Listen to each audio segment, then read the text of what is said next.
নমস্কার, আমি সাত্বিক চক্রবর্তী। আমি সোনালী ও কবিতারা একাডেমির ছাত্র। আমার নিবেদন,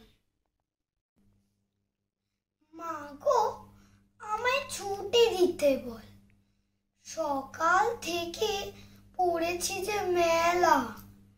এখন আমি তোমার ঘরে বসে করবো শুধু পড়া পড়া খেলা। তুমি বলছো দুপুর এখন সবে, না হয় যেন সত্যি হলো তাই। একদিন ওকে দুপুর বেলা হলে বিকেল হলো মনে করতে নাই। আমি তো বেশ ভাবতে পারি মনে, সূর্য ডুবে গেছে মাঠের শেষে। বাক্তি পুলে চুপড়ি ভরে নিয়ে শাক তুলেছে পুকুর ধারে এসে। আধার হলো মাদার গাছের তলায়, কালি হয়ে এলো দিঘির জল। হাটের থেকে সবাই এলো ফিরে, মাঠের থেকে এলো চাষার দল। মনে কর না উঠলো সাঝের তারা, মনে কর না সন্ধে হলো যেন। রাতের বেলা দুপুর যদি হয়, দুপুর বেলা রাত হবে না কেন? বাংলা টাংলা কবি অপূর্ব দত্ত। অ্যানুয়ালের রেজাল্ট হাতে বাড়ি ফিরল ছেলে। মা বলল কোন পেপারে কত নম্বর পেলে।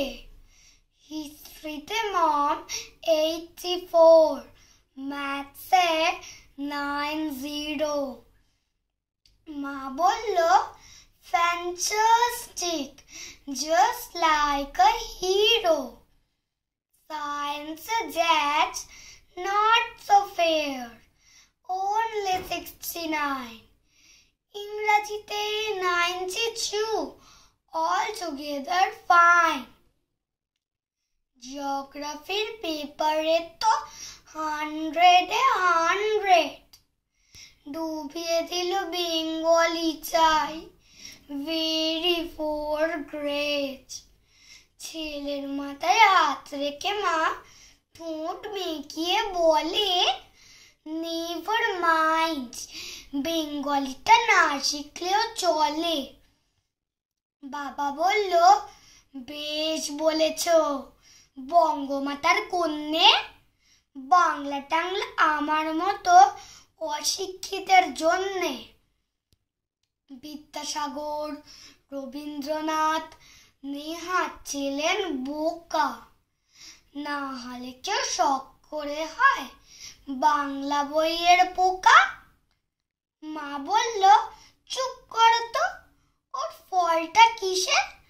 স্কুলে কেন বেঙ্গলিটা পড়ায় না